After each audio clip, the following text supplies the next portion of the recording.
This channel does not promote any violent, harmful, or illegal activities. All content provided by this channel is meant for an education purpose only.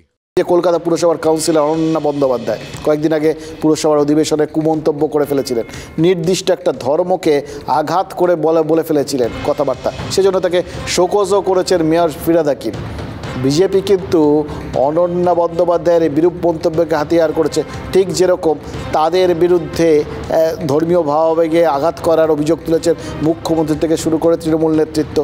আজ হাজরা মোড়ে বিক্ষোভ দেখানোর চেষ্টা করেছে BJP. পুলিশের তৎপরতায় বিক্ষোভ যদিও সেরকম দানা বাঁধেনি, মানে পুলিশ ওই হাই সিকিউরিটি জোনের সিকিউরিটি বিন্দুমাত্র নষ্ট হতে দেয়নি, কিন্তু শুরু তো হয়ে গেল। বিরোধীরা যাই বলুন, পুলিশ চাইলে এসব অবশ্য পারে, জানেন তো, এরকম বিভিন্ন জায়গায় সব সামলে দিতে পারে। এবং তার মধ্যেও যেটা পরিষ্কার হয়ে যাচ্ছে যে বিভিন্ন একের পর এক ইস্যু এসে যাচ্ছে, সেই বিভিন্ন ইস্যুগুলো সেগুলো আপনার আমার কাছে অপ্রয়োজনীয় মনে হতে পারে, নন ইস্যু বলে মনে হতে পারে, কিন্তু সেই নন ইস্যুগুলোর ফাঁকে আসল ইস্যুগুলো কি চাপা পড়ে যাচ্ছে না? এবারে আপনি আমি ভাবতে পারি যে এইগুলো তো সত্যি কথা, যেগুলো আমাদের বিষয় সেগুলো কেন চাপা পড়ে যায়?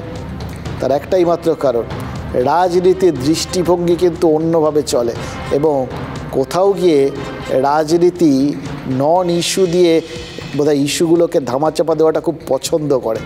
কারণ ইস্যুর সমাধান হয়ে গেলে রাজনীতির প্রয়োজনীয়তা কমে যায়। আরও আরেক দল তারাও কিন্তু মাঝে মধ্যে, মানে ধরুন এই পুলিশের বিরুদ্ধে তো বিভিন্ন অভিযোগ, এই পারছে না, ওই পারছে না, একে ধরতে পারছে না, এই যে সাম্প্রতিককালে এত বড় বড় করে বারবার দেওয়া হচ্ছে, কেন শাহজাহান ধরা পড়ছে না, এত কথা, এই মহিলা কমিশনের চেয়ারপারসন তিনি এত অভিযোগ তুলেন, সব শুনলেন তো।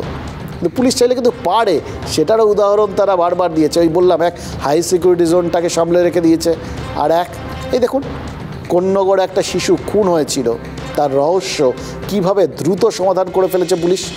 নিহত শিশুর মা আর মায়ের বান্ধবীকে গ্রেফতার করেছে। আর দুই, অবশেষে স্কুল সার্ভিস কমিশনের উত্তর এবং পশ্চিমাঞ্চলের প্রাক্তন চেয়ারম্যান সিরাজউদ্দিনের স্ত্রী জেসমিন খাতুনকে গ্রেফতার করেছে সিআইডি। আমরাই প্রথম খবর করিয়েছিলাম, দেখিয়েছিলাম কিভাবে সিরাজউদ্দিন নিজের পদের প্রভাব খাটিয়ে নিজের স্ত্রী জেসমিন খাতুনকে চাকরি পাইয়ে দিয়েছিলেন। অবশেষে তাকে আজ গ্রেফতার করলো সিআইডি।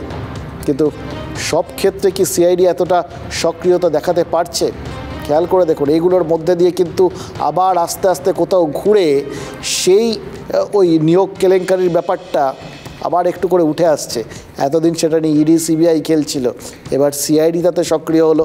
আবার ওদিকে আপনার নজরটা ঘুরতে শুরু করেছে কোন সময়, যখন কিছু কিছু নিয়োগ শুরু হয়ে গেছে কিন্তু, অর্থাৎ সেই ক্ষোভের আগুনটা কোথাও গিয়ে প্রশমিত হচ্ছে, তখন সেই ইস্যুটা উঠছে।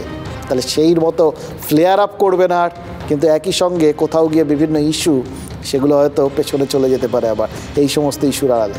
বললাম না, অসাধারণ সব চারপাশে আমাদের বলয় তৈরি হয়, একটা করে নতুন বলয় তৈরি হয়, চোখের সামনে একটা করে পর্দা পড়ে, সেই পর্দার আড়ালে হয়তো তার আগের ইস্যুটা চাপা পড়ে যায়।